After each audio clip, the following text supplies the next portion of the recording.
আসসালামু আলাইকুম, কেমন আছেন সবাই? আশা করছি আল্লাহর রহমতে অনেক ভালো আছেন। আজকে খুব সুন্দর একটা মিষ্টি একটা দিন দেখেন, বাট একদমই গরম না, খুব মানে একটা কুলিং একটা ভাইবস দিচ্ছে। আর হচ্ছে যে মানে একটা শীত শীত ফিল হচ্ছে। সিঙ্গাপুরে সাধারণত এই ওয়েদারটা খুব বৃষ্টি আসলে ফিল করা হয়, বাট এখন গতকালকেও বৃষ্টি ছিল না, একটু রোদ রোদ ছিল, আজকে তো খুবই সুন্দর একটা রোদ উঠেছে, বাট ওয়েদারটা খুব ঠান্ডা। তো এই জন্য আমার কাছে মনে হলো যে আমি এই লাল আলু দিয়ে, দেশি আলু, আমাদের বাংলাদেশি আলু দিয়ে গরুর মাংস ঝোল ঝোল করে রান্না করব, আর সাথে হচ্ছে পোলাও রান্না করব। আমার মনে হয় যে অনেকেরই এইটা মানে খুবই ফেভারিট। আমার খুবই পছন্দ গরুর মাংস ঝোল ঝোল করে রান্না করা, আলু দিয়ে আর হচ্ছে পোলাও দিয়ে। প্লাস আমার ছেলের তো পছন্দ, সবাই আমাদের বাসায় সবারই এটা খুব পছন্দ। তো চিন্তা করলাম আজকে শুধু এইটুকুই রান্না করবো, পোলাও আর গরু আলু দিয়ে ঝোল ঝোল করে গরুর মাংস দিয়ে রান্না করব। আমি এখন এটা ওয়াশ করে আগে ছেঁকে নিব, কারণ গরুর মাংসটা থেকে দেখা গেছে যে রক্ত পানিটা না ঝরলে তরকারি কালারটা সুন্দর আসে না। তো সেই জন্য আমি এটা এই মাংসটাকে আগে ধুয়ে ছেঁকে রাখবো, তারপরে আস্তে আস্তে এগুলো কাটাকাটি করে, এতগুলো আলু ছিলতেও অনেক সময় লাগবে।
এত ছোট ছোট আলুগুলো আসলে পটেটো পিলার দিয়ে করা সম্ভব হচ্ছিল না, বারবার আমার হাতে লেগে যাচ্ছিল।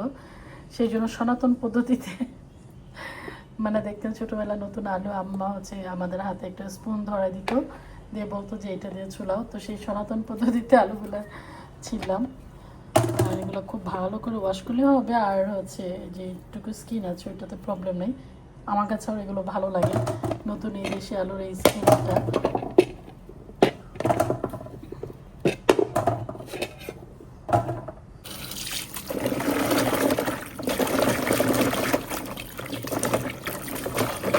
মাংসটা কষানো হতে হতে কিন্তু আমি আলুগুলো ছিঁড়ে তুললাম। সময় লাগে, এই আলুগুলো ছিঁড়তে অনেক সময় লাগে।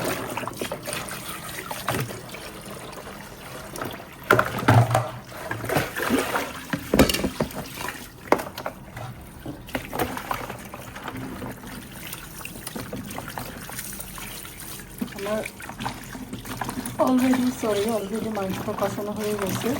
এখন আমি আলুটা দিয়ে মাংসটা আরেকটু কষিয়ে নেবো। আমি আলুটা কাটবো না, যেহেতু ছোটো এটা আস্তে দিয়ে দেবো। গরু মাংসের সাথে আস্তে আলুটাও ভালো লাগে। দেখা যাচ্ছে যে মাংস সিদ্ধ হতে আলুটা কেটে দিলে আলুটা গলে যায়, ওইটা আবার খেতে ভালো লাগে না।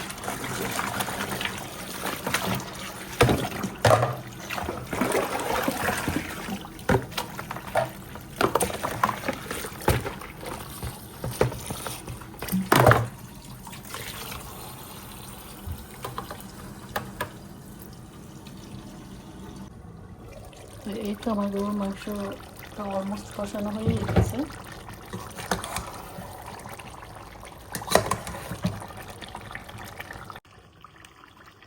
তো দেখতে পাচ্ছেন আমার মাংসটা কিন্তু অলমোস্ট কষানো হয়ে গেছে। এখন আমি হচ্ছে আলুটা দিয়ে আরেকটু কষাবো, অলরেডি তেলটা বের হয়ে গেছে।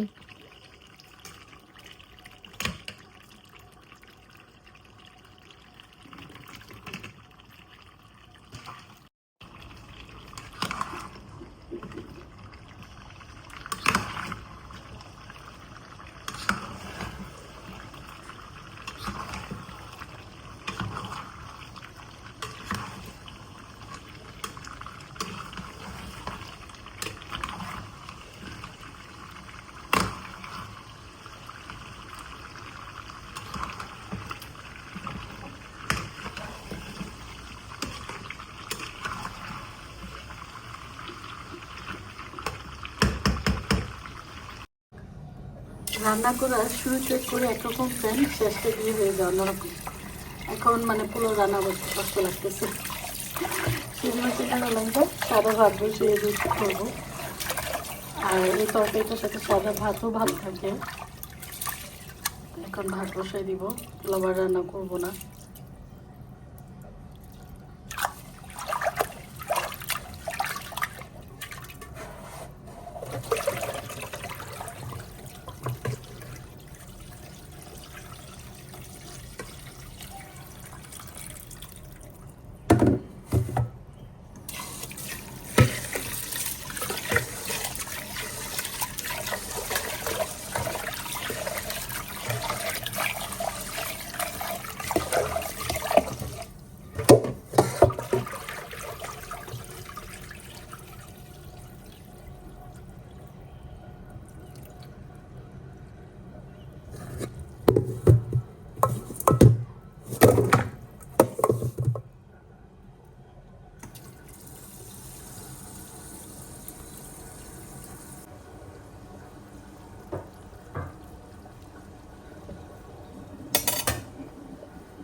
কিছু হয়নি, উঠে যাও, উঠে যাও।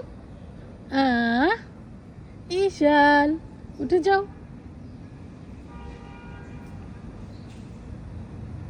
Good boy.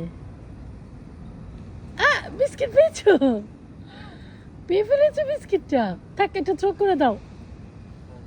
মা, থ্রো ইট, থ্রো।